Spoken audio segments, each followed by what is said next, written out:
All right, welcome back to Dad's Guide to Thrive. You're with Israel Smith, the host, and this is a conversation with dads all about open, vulnerable, how do we overcome challenges we're facing, how do we learn from other dads and other stories, and what can we do to be better for the important people in our life, ourselves, our partners, our children, and anyone that we work with. I'm working and interviewing with entrepreneurs, business owners, leaders in corporate positions and other dads who have got plenty of exciting stuff to share about what they've been up to.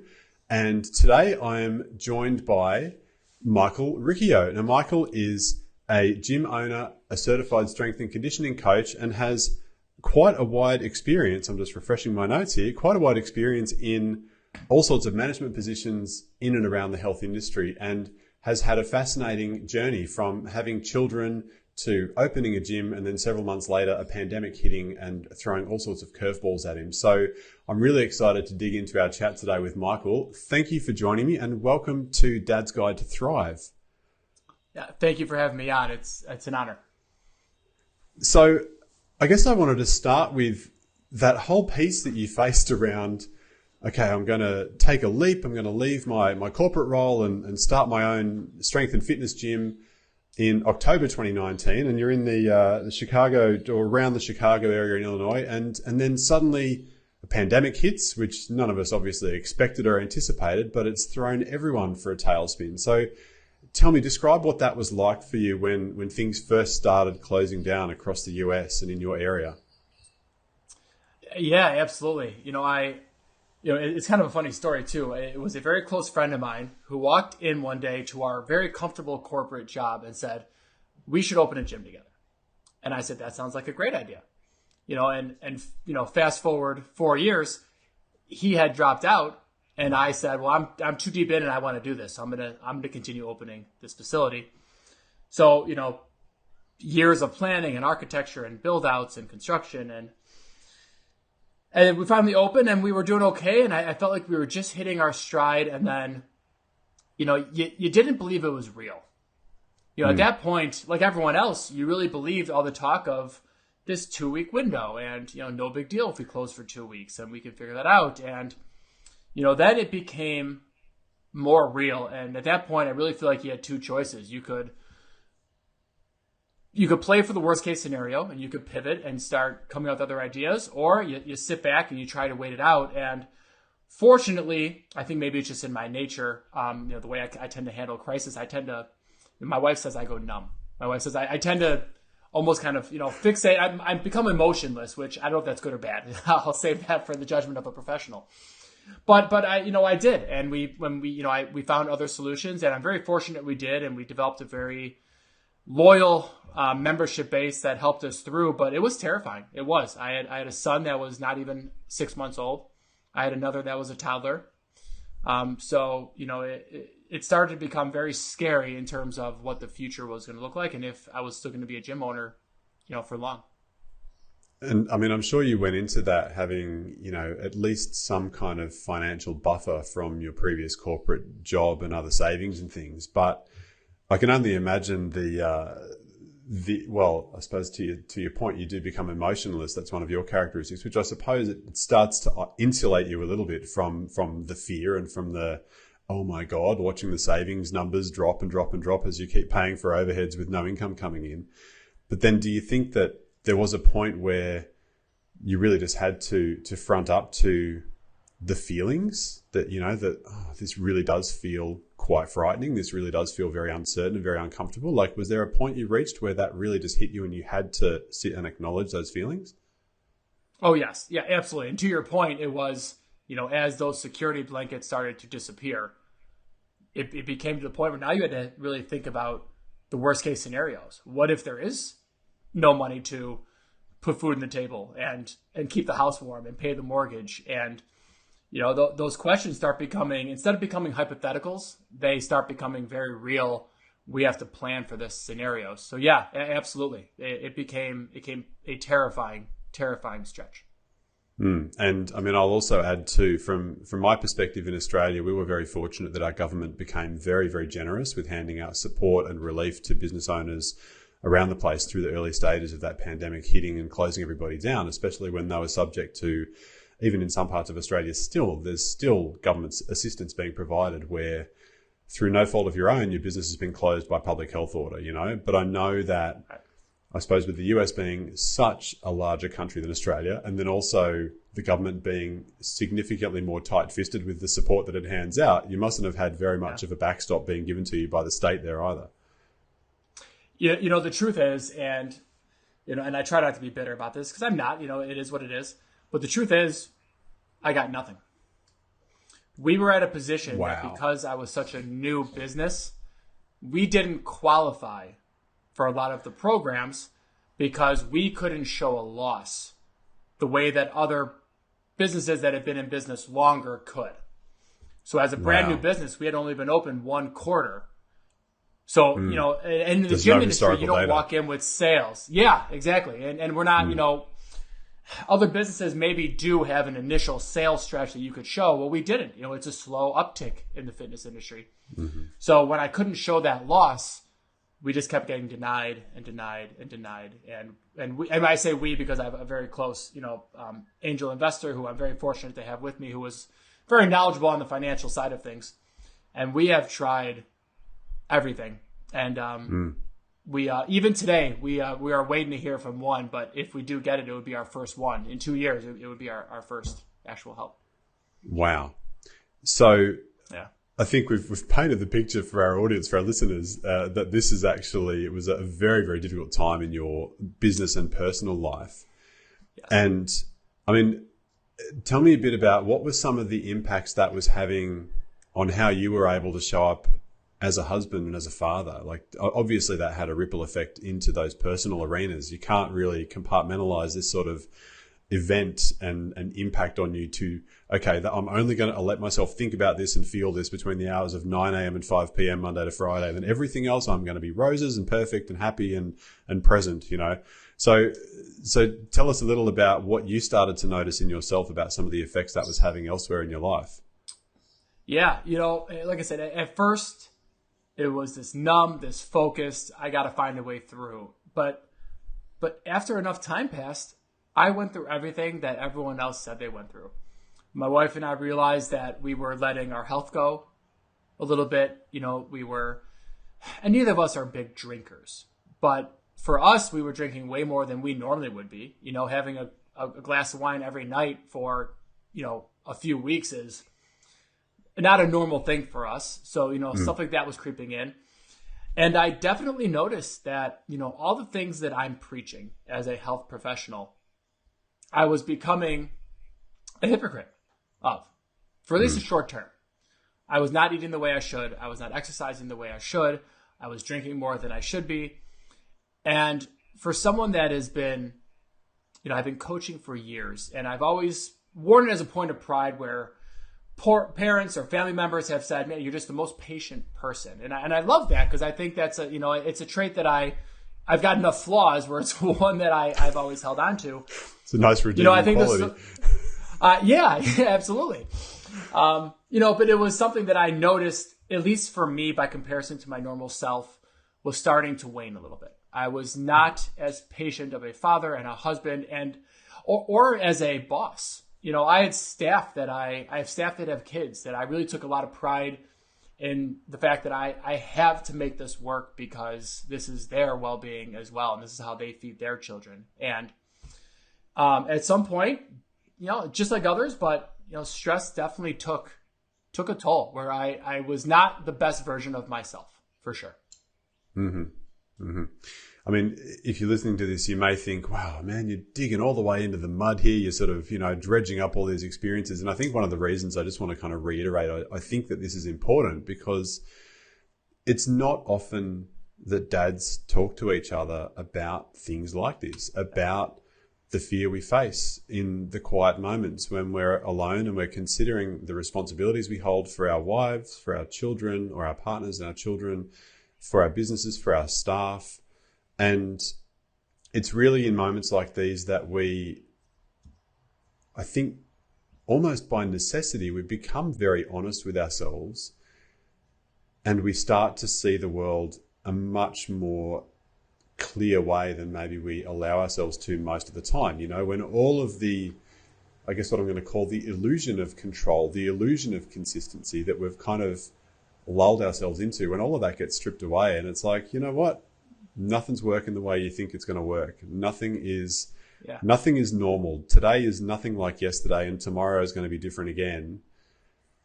You kind of don't have that luxury of complacency or consistency to fall back on. So I suppose that you know, either it's almost like this is the crucible in which the real character of who we are as men starts to be tested and strengthened and forged. And either we have those blunt, honest conversations and we start to go, okay, I'm not happy with where things are at. I need to commit to some new decisions and some new actions in my life. Or we go all the way the other direction, and you know, the one glass of wine turns into a bottle a night, and, you know, the food just becomes takeout 5 days a week, and we just become a shadow of who we were, lost in a puddle of victimhood, I suppose, you know. And I don't mean to make light of that, but it's one of those things, you know, we can really make a very clear choice. It's a fork in the road. So at that point, when you went, okay, I'm not exercising well, I'm eating like rubbish, I'm drinking too much, I'm not doing the things I've been coaching my clients in to nurture and nourish myself so I can show up as my best. When you acknowledge that, what was the first thing that you did or changed about your life to then start putting those things back in place? You know, and I can point to a specific day. Oh, and, wow. Tell me. I'll start general, and we can get as specific as you'd like to, but I'll start more general and we can go down. I remember being in the middle of a conversation with a client. And it wasn't the conversation I was having for the first time during the pandemic, but for some reason I heard myself talking more than usual. And the advice I was giving was the advice that I needed for myself. And I think it was the first time, for whatever reason, my brain took the advice I was giving and said, how dare you give this advice when right this second, at least in this moment, you're not living this advice.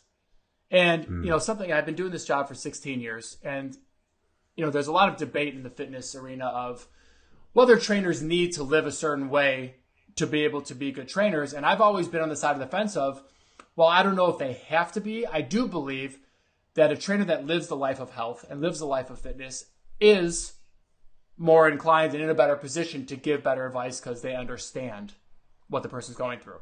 So while I'm giving this person this advice of stop looking at the big picture for a moment, control what you can. There are certain things that are out of our control.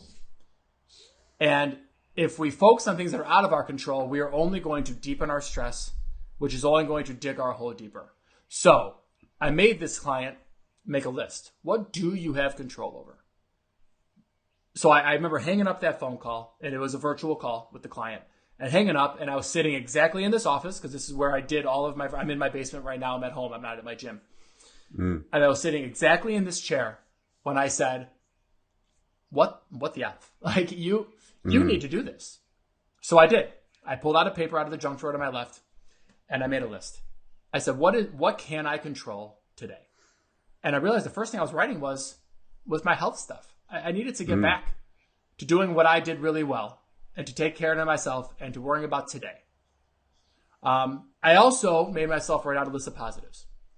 I was getting more time with my kids than I had ever gotten.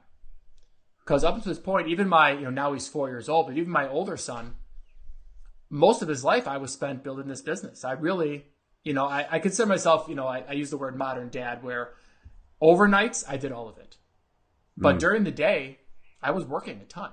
So this pandemic was also offering me an opportunity to see my kids every day for significant hours at a time and see them grow up and be a part of that. And I made myself focus on the positive. As hard as it was, because there was a lot of stress and negative, I really forced myself to, I don't want to say ignore, because I don't think that's healthy, but to put aside whatever I couldn't control and to really get more in the moment and focus on not even the day-to-day, but the hour-to-hour. What can I do right this second? And just focus on that. There's so much that I love about that, Mike. Like I love and completely resonate with as well in my own experience and the conversations I have with my clients too. And I mean, to the first point, that piece of integrity, like when we are saying one thing and teaching and preaching one thing and then doing something totally different, there's like an inherent conflict in us, especially when, and I suppose, I say this with as much humility as possible, but I look at the two of us as fairly self-aware guys who can really look fairly honestly and bluntly at the way we show up and the flaws that we bring to the table. And then when there is that level of self-awareness and then we start to have this integrity conflict where we're out of our integrity with ourselves, it starts to manifest in all sorts of weird and wonderful ways. For me personally, I get sick, like physically sick, if I'm out of integrity. That shows up as like a physical illness. Like, I'm really reluctant to say this in these COVID times, but like a cold and flu kind of thing hits me out of nowhere without any exposure to anyone, without anything else. I'll just suddenly like wipe out and spend a day in bed. And then it's happened often enough now that I can point to it and go, right, where in my life am I out of integrity here? What is my body trying to tell me? Because it's got such wisdom and such knowledge that we don't necessarily always tap into, as you would be all over in your work in health and conditioning. But that integrity piece is critical. And then the other part's about, being grateful, really focusing on all of the good that we have in our lives. Because, for you and I to be sitting here on computers with webcams and having really great broadband and microphones and all of the stuff, like we are in an extraordinarily privileged upper echelon of the human race on the planet, purely by able to have this conversation. And for the people listening, if you're doing this on a computer or a handheld device, that also puts you in a significantly privileged part of the population, Right. And we don't always think of that. But when we can bring our attention to the gratitude, I use this app on my browser that stops the news feed on Facebook. So whenever I go on Facebook, I don't see all of the stream of just endless stuff. And it just puts a little motivational quote there instead, Anyway, one that I've seen a lot lately is this one by Oprah, which is basically, when you focus on what you don't have, you will never have enough. But when you focus on all that you do have, you will always have more than enough. You will always feel like there's more and more and more. And I absolutely have found that to be true. And then finally, just being present, from all of my own experience with meditation and mindful practices and my own reflections on anxiety and depression, I think of it like, if you imagine sort of two triangles pointing towards each other at the center, and they sort of fan out either direction of the middle point. In the middle is the present moment. Off to the left-hand side is the past, and that's where depression lives because it's all rumination about all the coulda, woulda, shouldas, and off to the future is all anxiety, where we're all spinning out about things that may or may not even happen. And when we can really bring our attention back to this present moment in the center, that's where we have power. That's where we can effect change. That's where we can make a new choice. And that's really the only place where we can truly be grateful and acknowledge our fear and then continue to walk forward in spite of it, And I think the way that you've pulled all those threads together in that little story is just amazing, because it's really close to my heart. So much about this whole series is about what are the key pieces, and then they get chosen and talked about by different people in different ways, but it's just beautiful. I love that. So, well, thank you. Please go on. Sorry. Well, no, I was just going to say, I think it's noteworthy. I think any times in a lot of these conversations, people hear this and go, oh, one day it's just going to click. I think it's noteworthy to say that I made that decision that day. I made my list, but it didn't necessarily make it easy, right? Day to day, I really had to look at myself in the mirror. I had to have, I forgot where I get it from. It was a Tony Robbins type thing, but it wasn't Tony Robbins, where I started every morning actually looking in the mirror and having like a quick, 30-second, you got to do what you got to do today because you have kids that are waiting for you. And, it was like this little pep talk. But I had to, as corny as it sounds, I really had to do stuff like that because I realized what I had to do didn't make the day-to-day easy. Because in the end, the stress was still going to roll in. The reminders of the situation were never ending. My wife is a news watcher, so the news is always on. I'm not. I tend to be the person that says, turn it off, and I can pretend to be naive to certain things. We need to manage our inputs. But the stress... Yeah, and I'm a big believer in that too. Of filtering our available information. But point is, it was hard. It was hard, and it took a daily effort to remind myself of what the focus needed to be. It's not like after that day it just clicked and was just a rolling stone after that. It was daily focus and work. I love that. And there's actually some things that I can echo there too. When I speak to my clients and when I speak to people on my podcast, other episodes and things, I use this expression, 3 sets, 12 reps.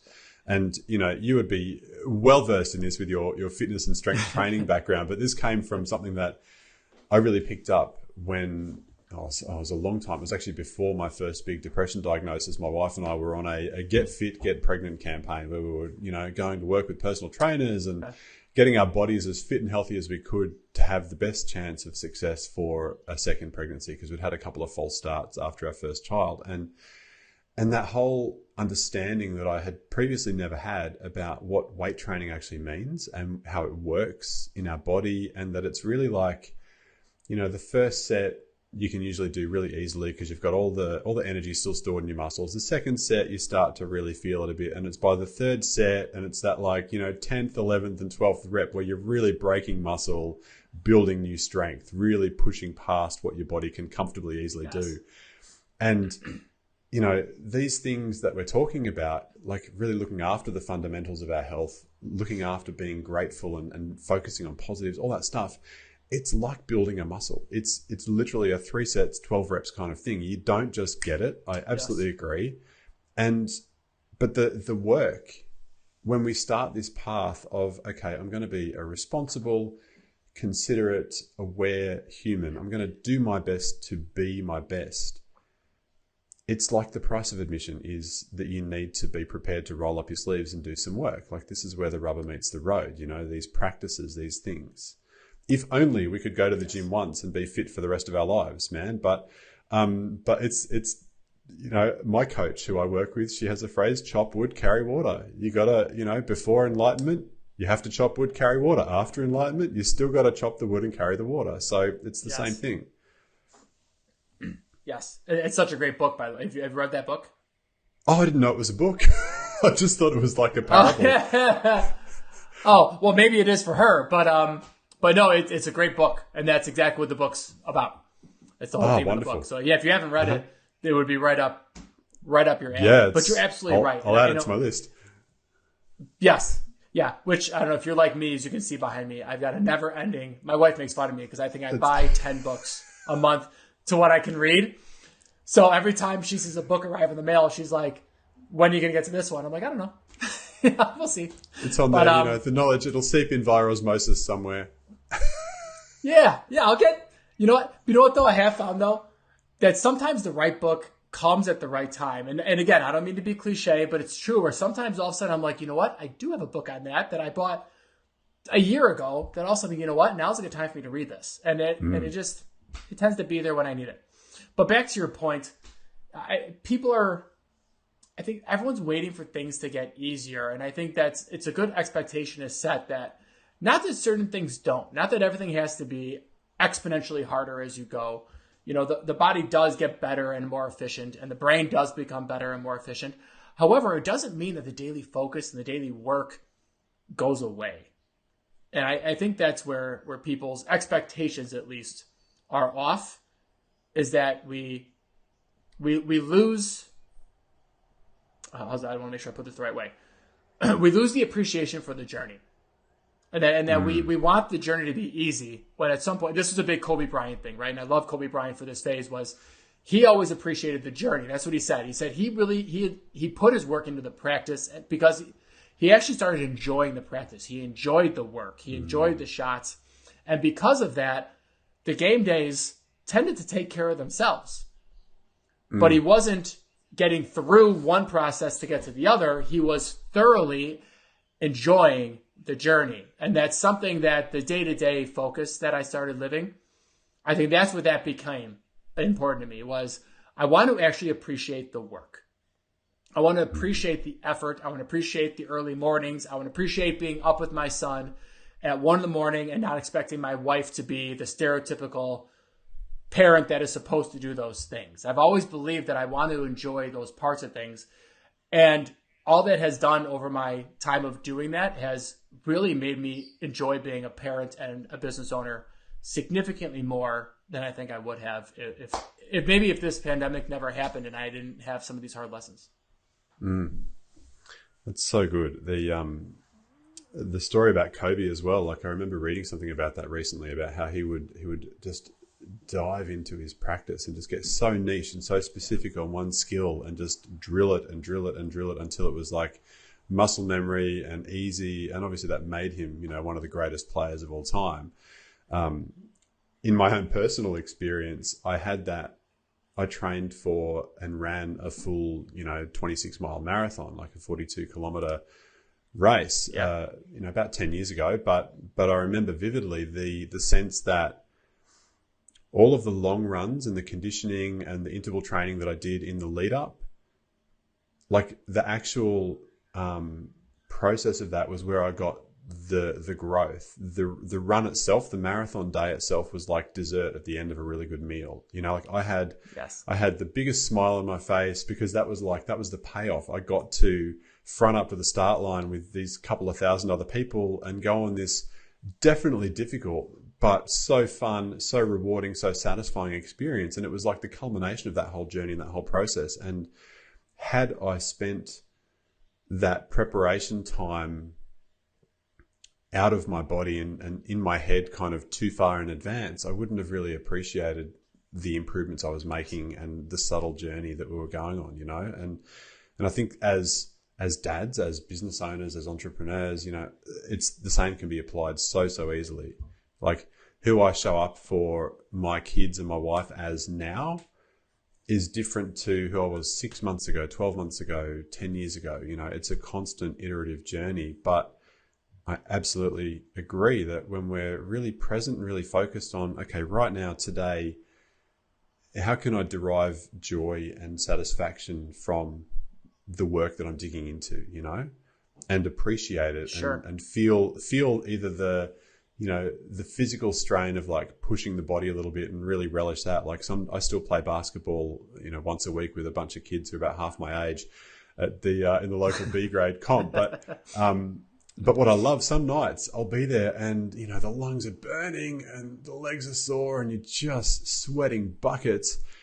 And in that moment, I'll be like, how good is this? How good is this? For us to be able to just run and use our bodies and be utterly exhausted and still smiling and having fun. And, telling jokes and trash talking the other guys in good humor, and because it's not competitive. Like we're competitive, but we're not going to win like any awards or medals. We're there to have a run and have some enjoyment. But yeah, I think it's so important, that sense of it's difficult and I'm leaning in, and I'm bracing and enjoying and relishing the challenge and the stretch. Yeah. And one, congratulations, because I think that's one of the coolest feats. I think going through what it takes, and again, the marathon day is impressive, but it's the path to the marathon, the training, like it's arduous and it's hard. So I'm going to return the question to you, if you don't mind. I'm actually kind of curious, now that you have that as a success story, I mean, isn't it a little, not easier, but conceptually easier to take something else on? Because you're like, man, if I did that, if I did the 4, 6, 7, however, whatever your training program was, if I got through that, I have more confidence to try the next thing. Oh, right? 100%. It's just so cool to have that. Yeah. Yeah. And I mean, it shows up in different ways too. So when I was doing that, I was, it's quite funny because that particular phase in my life was the immediate precursor to me completely having the wheels fall off and end up in the darkest, worst depression of my life. But I can point to, there were a range of factors, but who I knew myself to be when I crossed that finish line because I'd put in the work. Out of all of the training, my 35K, or what's that, like probably like 20, 21, 22 mile training run, which wasn't quite full distance, but it was like the longest one that I had in my training program in the lead up. That was the worst. That was like digging to the depths of my being to keep running because it was long and I was on my own and there was none of that atmosphere of support when you're out on the race day and there's people lining the track and cheering and stuff. And Oh man, that was the one that I really had that breakthrough of, can I do this or not? Do I have what it takes? Sure. And there was a moment when where I did call my wife to say, I can't do this, come and pick me up. And for whatever reason, it went to voicemail and she never returned my call because she didn't see it. And I went, well, ain't no one coming to save me. I guess I got to finish this run, you know? So, but in that moment, but then, but that, you're right. That same skill set then becomes applicable to, you know, we've all lived through a pandemic now, and you and I have both worked in businesses that have been massively impacted. At the time the pandemic hit us, I was working really heavily in my wife's business, which was, about 95% school-based, because we run workshops, or in that business, the root cause, run workshops about healthy eating and better food choices and things like that for kids in schools. Schools are closed down. There goes our customer base. We can't get back in for 6 to 12 months. What are we going to do? You know, so having lived through that now, you and I both, we can both go, well, what else you got? We've done that. We've come out the other side, you know? Yeah, your mindset has changed for sure. You know, Absolutely. you start looking at the next challenge a little differently. And I think that's, you know, it's my favorite part of my job has always been, but now I even have a different mindset on it, is watching people's confidence grow. You know, watching people lose the weight they wanted to, or gain the strength they wanted to, or my athletes, you know, see success on the floor. Like those are awesome. Those are great. But there is something indescribable about seeing someone just more confident, and you can't put a number to that, and you can't really tell people what that is until you see it. And it's, you know, when you work with other good trainers who have seen the same thing or looking for the same thing, like there's just this understanding of, it's the coolest thing to see. When someone walks in, they're like, I did this. I want to do this. And that's where being a trainer, being a coach becomes really fun, right? Because then, you know, you're like, man, you have someone in front of you now that can achieve the world, and they know it. And now you start aiming for things that they never thought they would have ever dreamed of aiming for. And it's a really fun part of the job. So this is great. So this actually kind of brings us to a really great point that we can sort of touch on before we sort of wrap things up. So I suppose the first piece I want to touch on is, there are going to be dads and mums listening to this who are thinking, well, that all sounds amazing. You know, I really want to have that confidence. I want to feel that feeling of accomplishment. And right now I feel like I'm just up to my eyeballs in stuff that I just can't seem to wade through, right? Like I'm just really struggling for whatever reason, whatever their circumstances are, or whatever their mindset is, or whatever the different things are presented. They're just not able to put one foot in front of the other that well right now. What would you say is like the number one thing that you would say, please, if you're going to do anything, just focus on this one thing to really help you move a little further forward, and then use that as the starting point to build some momentum to get to that point where you feel that boost of confidence? What would you say your one thing would be? Yeah, it's a great question. And I guess I'll answer generally first and get more specific. But in general, the key to habit change is getting a win. And, you know, if I use a sports analogy, because I'm a strength coach and I use too many sports analogies, but, you know, if you're a team, they're very relatable, you're a team that needs to play, yeah, you know, if you're a team that needs to play maybe a really bad team first and kind of get a little confidence that maybe you can actually put a win together. You know, if you can find a health habit that does domino effect into feeling better, your energy being better, your mood being better, it's going to be a really important domino. But the good thing is that first domino can be something really attainable. It can be, can I start drinking half my body weight in water a day? And I give people these suggestions, and they look at me like, this is stupid, right? Like, this is not like, I'm talking about being massively in debt and 40 pounds overweight and depressed, and you're talking to me about water. And it's like, yes, I am. Because when we start putting the right things in our body and we start getting moving a little bit, it's literally putting logs on a fire. It's starting to give ourselves the fuel we need so that we can actually confidently attack the bigger items, but don't aim for the bigger items. So find something small. Find something that you're like, well, this is a slam dunk. Great. But you haven't done it yet. So actually make that slam dunk. Excuse me, I'm sorry. And then move forward. So can I, you know, I'm staying up all night. go to bed earlier. That's it. Go to bed earlier. Maybe, and it might take you a while before the night actually becomes good sleep. Maybe you'll fight going to sleep. Go to bed a little bit earlier. Drink a little more water. Go on one walk a day. Pick any, maybe 1 to 3, 2 out of 3, and let it go for 2 weeks. Let it go long enough to where those become staples of your routine.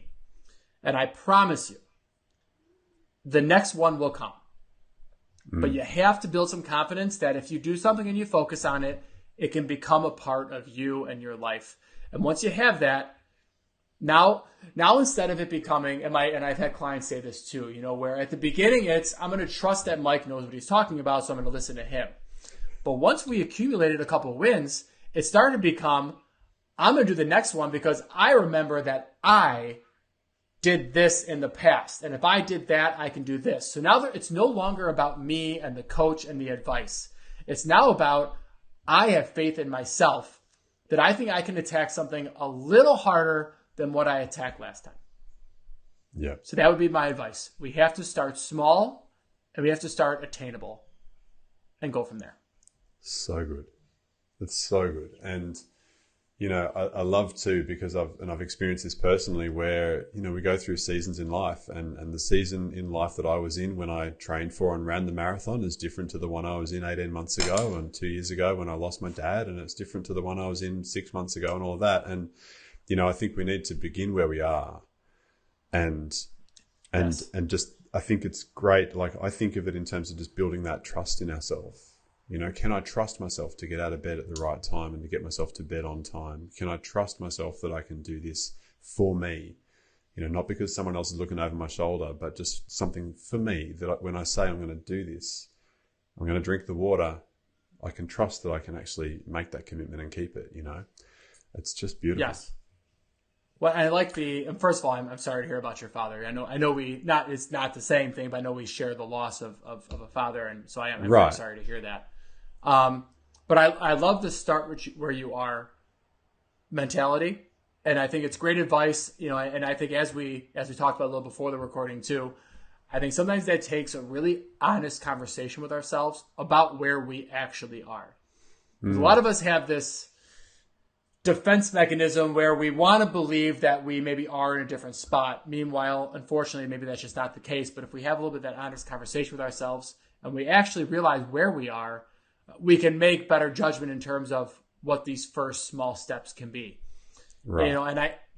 And I think we see it with habit after habit where people want to reach for more and then months go by and we realize that, the reason they didn't aim for smaller goals was because they said, well, that's going to take too long. But then 6 months pass and you're in the same spot.